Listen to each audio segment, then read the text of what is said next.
tal? Muy buenas noches, bienvenidos a Minuto 1 a la pantalla de C5N. Hoy más que nunca la realidad está visto, que lo que otros no te cuentan, aquí te lo contamos, y que lo que otros no te muestran, aquí te lo mostramos.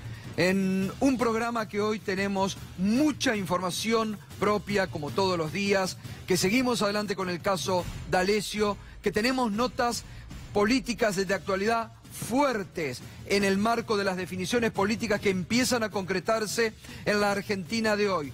Un programón, 2 horas intensas, con nuevas revelaciones del caso institucional más grave que golpea hoy por hoy a varios sectores de la vida institucional de la Argentina, con nuevos audios reveladores y explosivos. La mancha D'Alessio se sigue extendiendo y con la realidad económica. La realidad económica, la que el gobierno no quiere ver, la que el gobierno ya no puede manejar.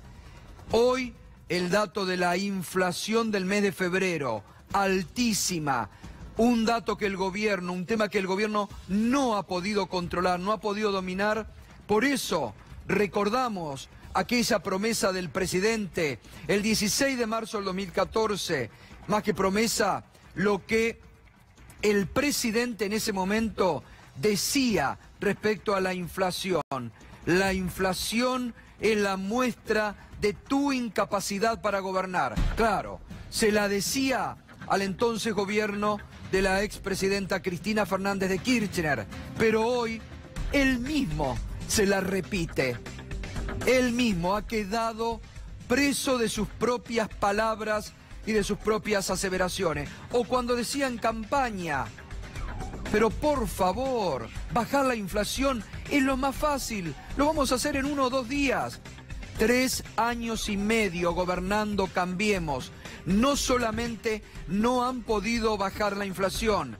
Vamos a ver enseguida el podio, está en sus picos más altos de las últimas décadas. Sino que la recesión que hoy golpea a la Argentina es producto de la incapacidad del gobierno para manejar la economía y para gobernar. Hay que decirlo con todas las letras. Porque el gobierno se sigue engañando y el gobierno cree que ya puede armar un relato para seguir engañando a los argentinos. De la pesada herencia, hoy Duhovne dijo que la culpa la tiene la Baña. Claro, como la Baña ha aparecido a la superficie política, el gobierno ahora dice, bueno, la culpa también la tuvo la Baña. Es increíble cómo el gobierno intenta disimular una realidad que... Y después están las declaraciones. Yo les pido por favor, porque viven en Macrilandia, Los funcionarios de Macri viven en Macrilandia. Escuche al viceministro de Economía de la Nación, Miguel Braun, opinando sobre el actual momento económico. A ver No, si... nosotros vemos que la recesión terminó técnicamente en noviembre. Hay el EMAE, que es el estimador mensual de la actividad económica, ya creció de manera desestacionalizada en diciembre. Tenemos buenos datos de despacho de cemento, tenemos superávit comercial en el último trimestre del año pasado. El salario real promedio también aumentó en enero. Hay algunos datos que, por supuesto, todavía no se sienten palpablemente en la calle. Va a haber mucho sube el dólar, entonces, si hay tantos dólares? Bueno, sube poco, ¿no? Digamos, en los últimos 6 meses está muy estable. Más o menos. Si vos, no, depende de donde se lo vea, digamos. Si lo ves, en los últimos 6 meses está muy estable. Bueno, la verdad que uno se pregunta, ¿dónde vive este funcionario? Porque lo que ha descrito no es Argentina. Porque todos los días mostramos la inflación hoy, 3,8, está estable. El salario que se ha recuperado, dice, que terminó la recesión en el mes de noviembre, cuando la caída industrial de enero sigue siendo altísima, donde la UIA ayer advirtió severamente al gobierno que la industria está agonizando en estos términos. ¿Dónde viven estos funcionarios desconectados totalmente de la realidad? Pero vamos a ver, la inflación hoy del INDEC, ya la del UMET había dado 4%, el INDEC hoy, febrero, 3,8 para arriba, altísima la inflación, acumulada en 2 meses del año, enero y febrero, 6,8, la interanual, 51,3. Obviamente que los pronósticos que hizo el gobierno de 23% ya quedan totalmente para el olvido. Lo que más aumentó en el mes de febrero, vivienda y servicios, 6,4, por esto mucha gente no llega a fin de mes. Alimentos y bebidas, 5,7, restaurante y hoteles, 3,6, salud, 3,2, mantenimiento del hogar, 2,8, transporte, 2,2, recreación, 2,2. Pero fíjese, el podio de la inflación es más alta en comparaciones interanuales de los últimos años. ¿Quién gana? Primero, la de febrero del 2019, gobierno de Mauricio Macri, 51,3%. Segundo, la de julio del 2016, gobierno de Mauricio Macri, 47,2%. Tercero, el pico del peor momento de la Argentina, interanual en el peor momento de la Argentina, 40,9%. Fíjese, estamos peor que en el peor momento de la economía argentina. Hoy ya tenemos una inflación interanual del 51,3%. Y dice el viceministro de Economía Brown que la situación está bárbara, mejorando, que paró la recesión. Escúchelo, porque es digno de que usted escuche y analice cómo viven otra realidad que no es la del día a día de la inmensa mayoría de los argentinos. No, nosotros vemos que la recesión terminó técnicamente en noviembre. Hay el EMAE, que es el estimador mensual de la actividad económica, ya creció de manera desestacionalizada en diciembre. Tenemos buenos datos de despacho de cemento, tenemos superávit comercial en el último trimestre del año pasado. El salario real promedio también aumentó en enero. Hay algunos datos que, por supuesto, todavía no se sienten palpablemente en la calle. Va a haber mucho sube el dólar, entonces, si hay tantos dólares. Bueno, sube poco, ¿no? Digamos, en los últimos 6 meses está muy estable. Más o menos. Si vos, depende de donde se lo vea, digamos. Si lo ves, en los últimos 6 meses está muy estable. Bueno, muy estable cuando tuvo el dólar una disparada la semana pasada del 11,2% y cuando realmente no lo pueden contener, a punto tal que ha tenido que ir Duhovne a Estados Unidos a pedirle por favor al Fondo Monetario Internacional que le posibiliten vender 9.600 millones de dólares en lo que va del año para tranquilizar el dólar y según muchos analistas privados no les va a alcanzar para justamente cumplir con ese objetivo. Pero vale la pena recordar las promesas de campaña y lo que Mauricio Macri decía en la campaña electoral sobre la inflación, que 3 años y medio el gobierno no solamente no puede controlar, sino que sigue siendo la más alta de las últimas décadas. No, la inflación es la demostración de tu incapacidad para gobernar. En mi presidencia la inflación no va a ser un tema, no va a ser un desafío, el desafío va a ser conseguirle trabajo a la gente. Bueno, clarísimo, clarísimo, ya sabemos quién es el responsable de la altísima inflación y por qué. Lo ha dicho Mauricio Macri, ni siquiera nosotros. Muy bien, y el presidente del Banco Central, que trató hoy de llevar optimismo frente a este panorama preocupante de incertidumbre económica, que es el hashtag de esta noche de Minuto 1, con el que nos podés acompañar, incertidumbre económica. A ver qué dijo Sanleris. Si hay aumentos en la inflación o en las expectativas de inflación o una mayor percepción de riesgo, los agentes demandan una mayor tasa de interés para quedarse en pesos. El actual esquema, reforzado con las medidas que anunciaré, llevará a una disminución de la inflación durante este año y este proceso se consolidará en los próximos años. Vamos a bajar la inflación sin atajos. sin acciones que rinden en el corto plazo, pero que son insostenibles y dañinas en el mediano plazo. Nuevas promesas, como las que vienen haciendo desde hace varios meses y no logran bajar la inflación. Esta noche nos acompaña Emiliano Colombo, que es economista. Buenas noches, Emiliano. Hola, ¿cómo andás, Gustavo? Bien, bueno, a ver, un análisis. La inflación sigue siendo altísima, promete, escuchabas recién vos, Anleris, que van sin atajo a bajarla. ¿Cómo ves el panorama? Tenemos una economía que está descontrolada la inflación, que ya pasó el 50%.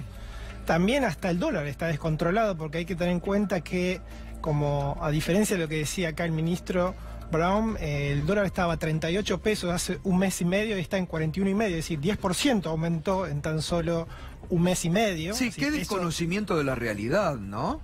Es difícil, ¿no? Que aumente un 10% en un mes y medio, claro. No significa que uno tiene controlado el dólar. Y lo más preocupante que el ritmo inflacionario está duplicando o hasta triplicando el aumento en relación a lo que lo hacen los salarios. Es decir, los salarios hoy están aumentando un 30% como mucho, pero la inflación de alimentos está llegando, por ejemplo, te doy un ejemplo bastante palpable. A ver, el kilo de yerba está a 115 pesos, hace un año estaba a 63. Es decir, estábamos hablando más de un 80% de aumento. Un paquete de fideo de 30 pesos pasó a 45 pesos, más del 50%.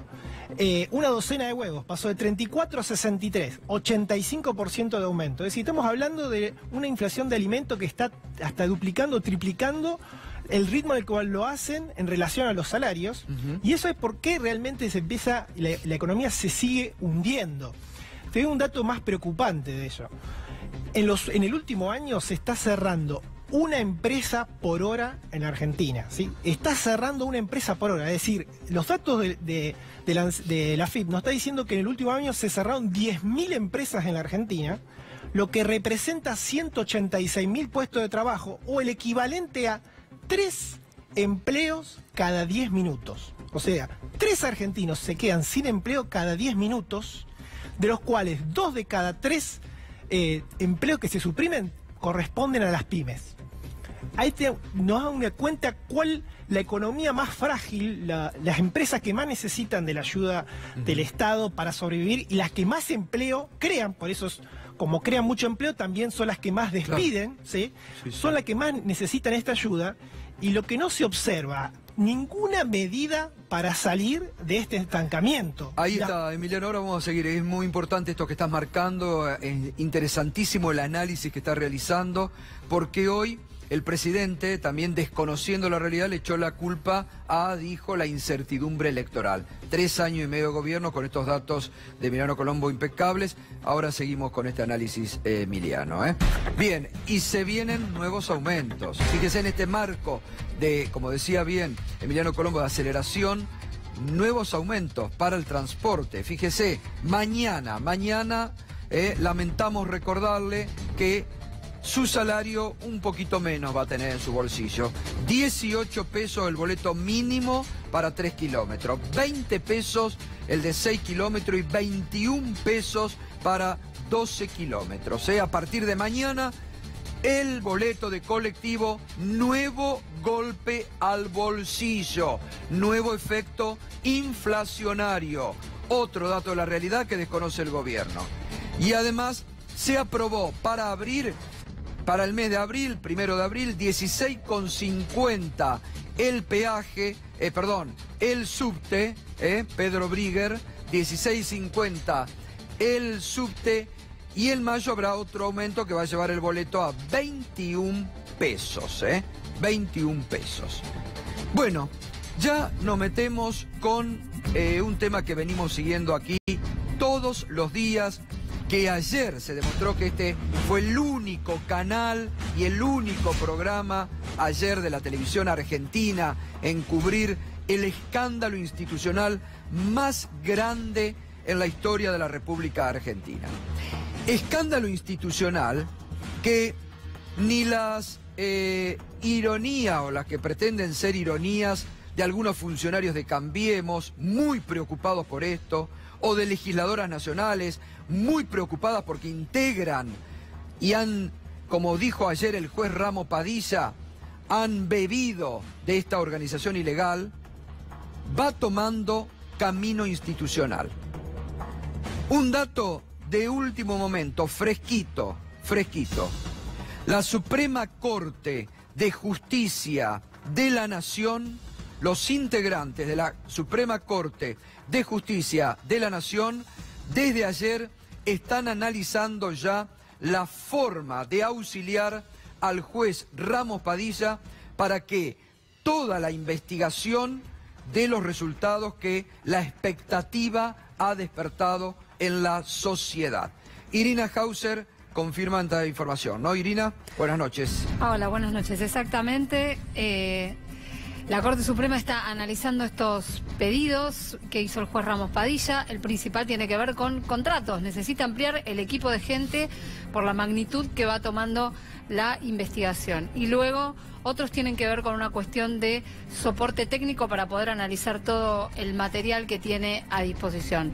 Ya es todo un avance que los jueces de la Corte estén analizando esto y posiblemente en alguna de las cuestiones le den alguna respuesta positiva. Me arriesgo a decir que algún contrato le van a tener que dar porque es lo que hacen habitualmente cuando un juez tiene una causa compleja y pide este tipo de auxilio. Es muy importante la Corte porque la Corte toma nota de la grave denuncia institucional y en esa acción, según, confirmame tu fuente, según mis fuentes, lo que dicen los integrantes de la Corte es que quieren acompañar la investigación del juez para que dé los resultados que ha creado una expectativa general en base a las denuncias.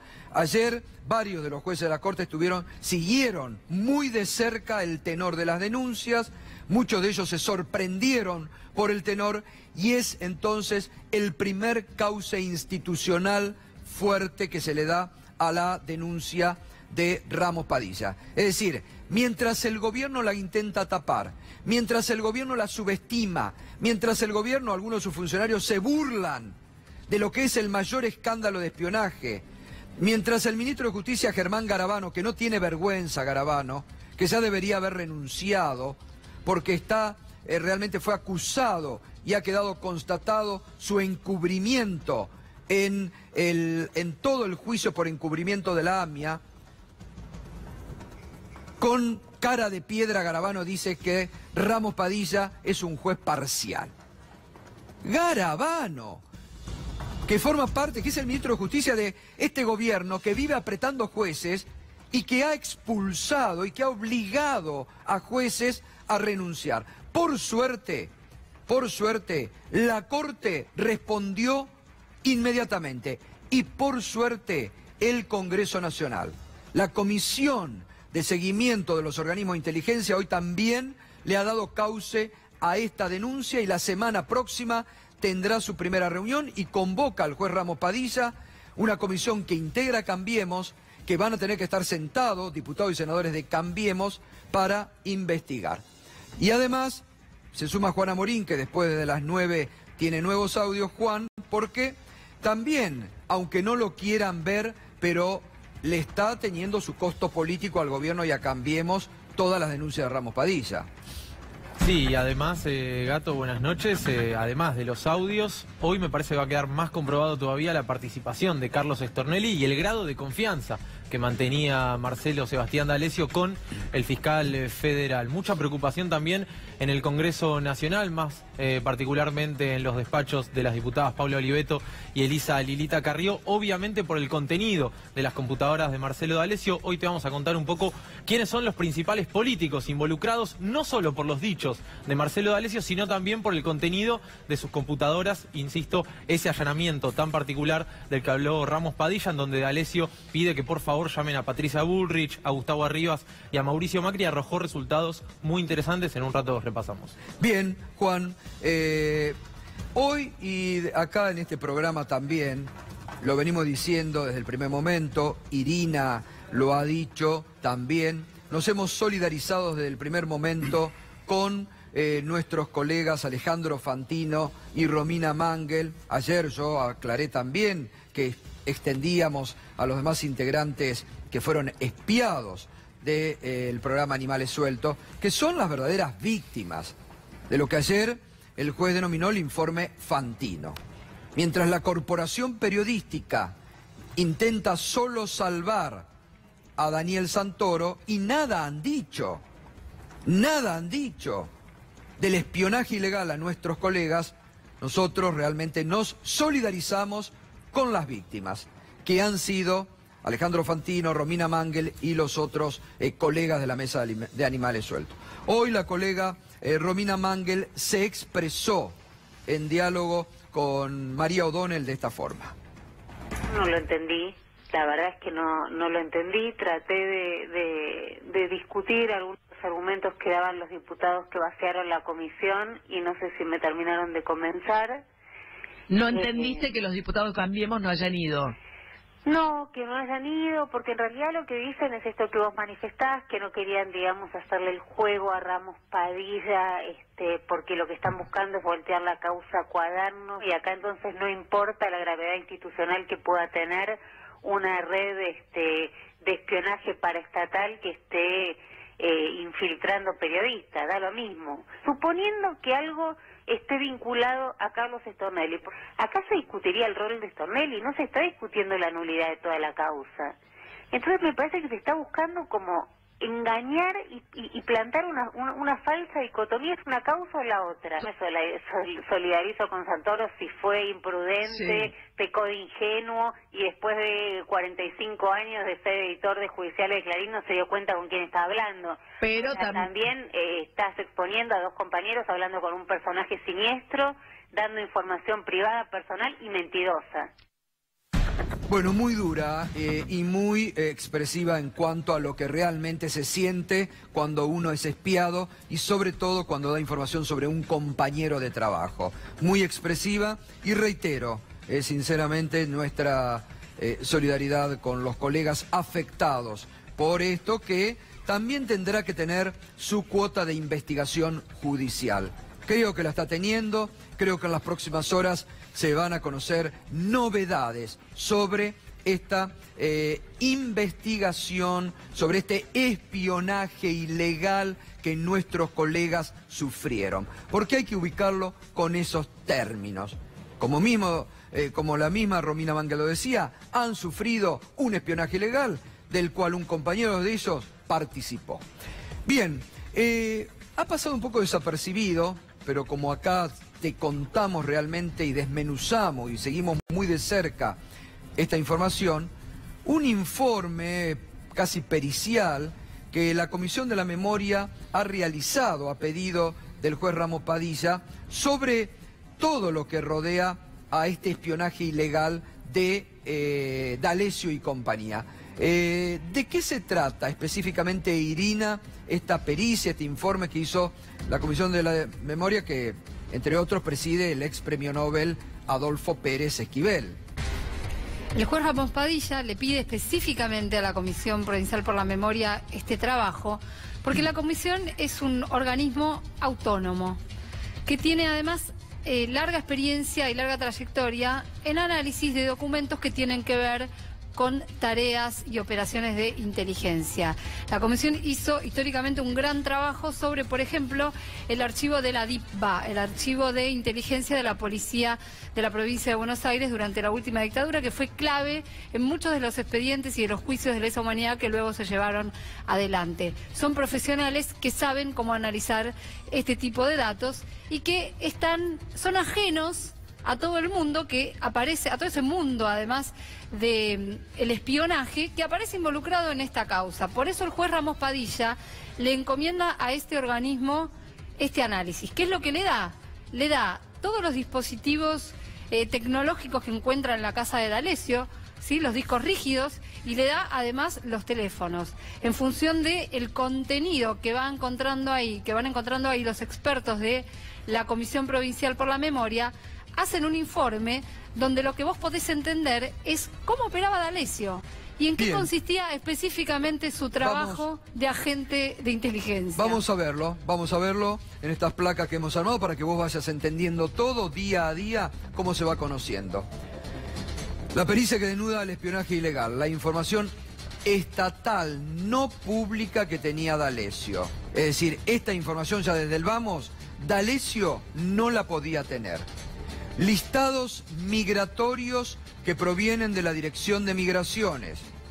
Intercepción de comunicaciones, llamadas, mensajes, titularidades de cuentas, etc. Datos provistos por la Base Nacional de Telefonía Móvil y Fija. Información provista por la Base Nacional de Antecedentes. Información proveniente del sistema Gnosis. Las bases son la AFIP y la ANSES. Y uno acá se pregunta, hago un alto. ¿Cómo D'Alessio puede tener esta información, que son de organismos del Estado, en su poder, si no se la suministraban desde el propio Estado?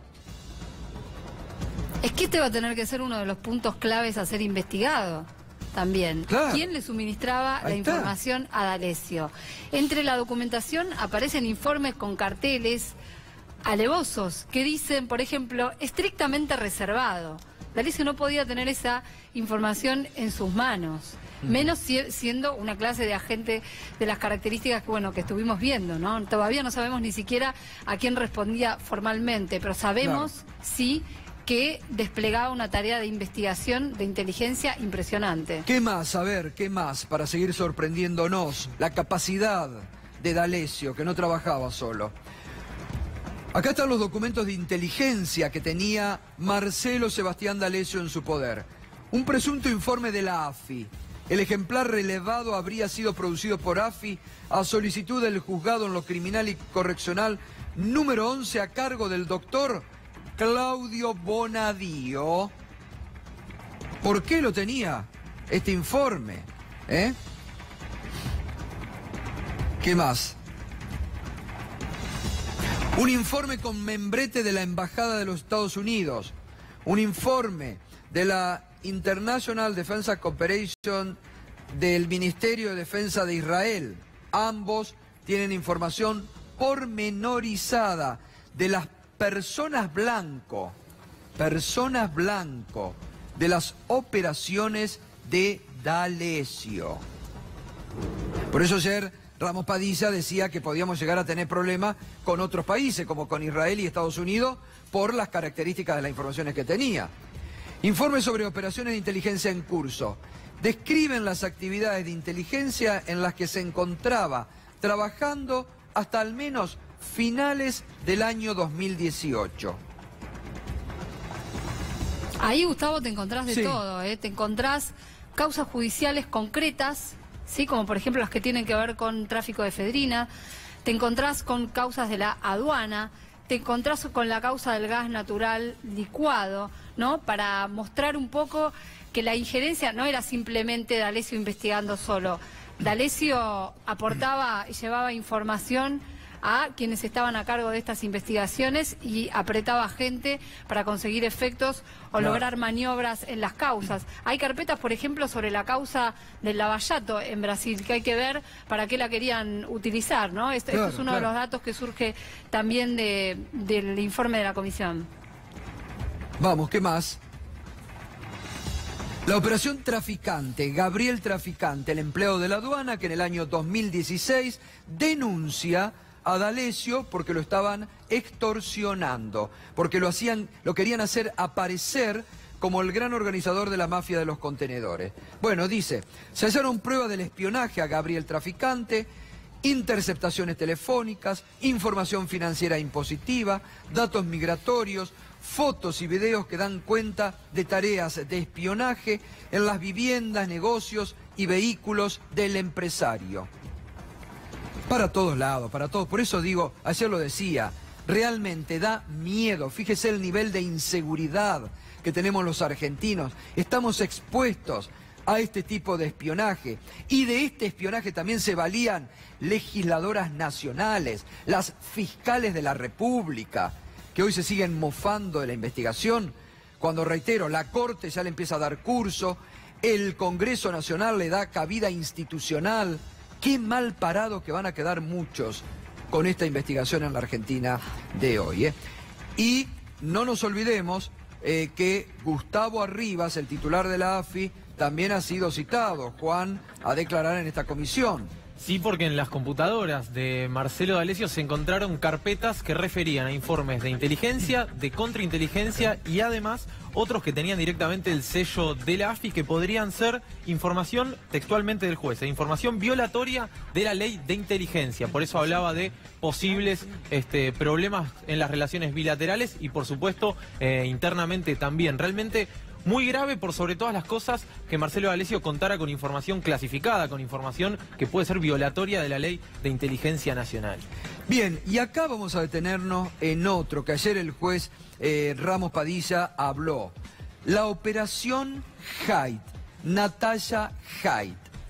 Se presume que es una operación de contrainteligencia, donde tiene como blanco de las tareas a las señoras Natalia Haidt y Mirta Legrand, así como también a Eduardo Miragaya.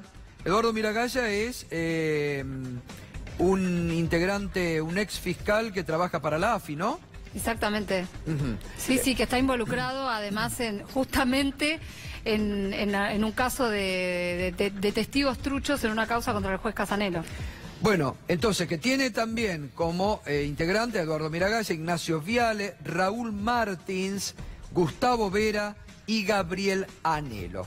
Acá, lo que se está indicando, a ver, Irina, Juan, sumen también ustedes el aporte, pero lo que se está denunciando, que aquella ida, esa presencia de la señora Natalia Haidt en el programa de Mirta Legrand, fue efectivamente una operación de contrainteligencia, que la llevaron con un objetivo. Incluso se dice que la maquilladora que llevaba no era realmente una maquilladora, sino era un agente de la AFI que la acompañaba para que le dé el libreto y para que diga en la mesa de Mirta Legrand todo lo que le habían mandado a decir. ¿No? ¿Es así? Ella en la mesa de Mirta Legrand empieza a hablar de la causa de los abusos en Independiente, ¿no? Sí.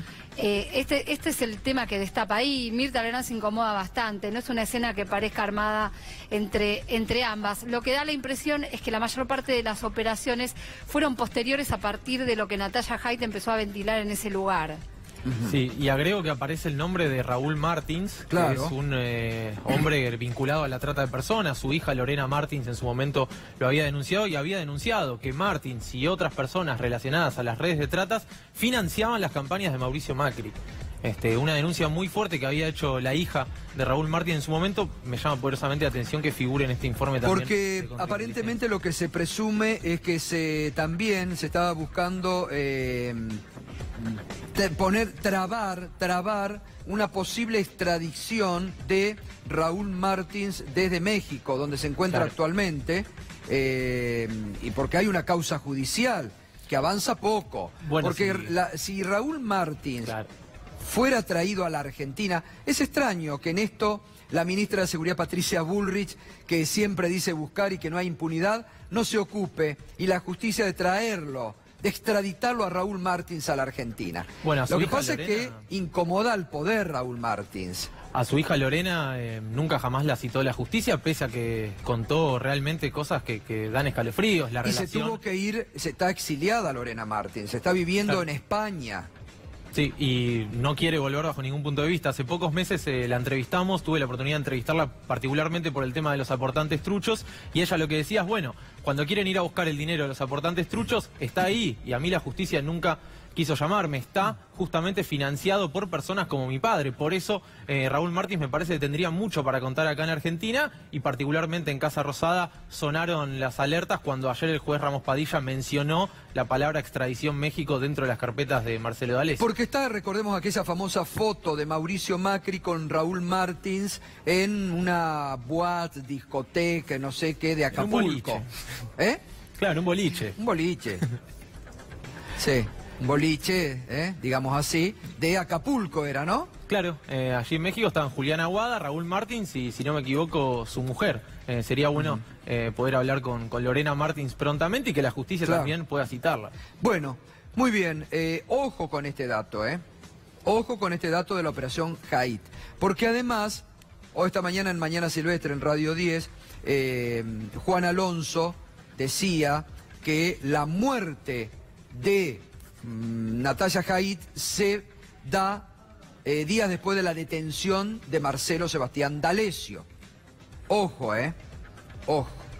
Bueno, y después la operación Fantino, hay un informe producido presuntamente por D'Alessio con fecha 14 de noviembre del 2018 y remitido a quien sería posiblemente Ricardo Bogolyuk. El imputado informaría sobre circunstancias políticas internas dentro del programa Animales Sueltos, conducido por el señor Fantino, mediante información provista por el señor Daniel Santoro, que esto era lo que hoy generaba la reacción de nuestra colega Romina Mangels.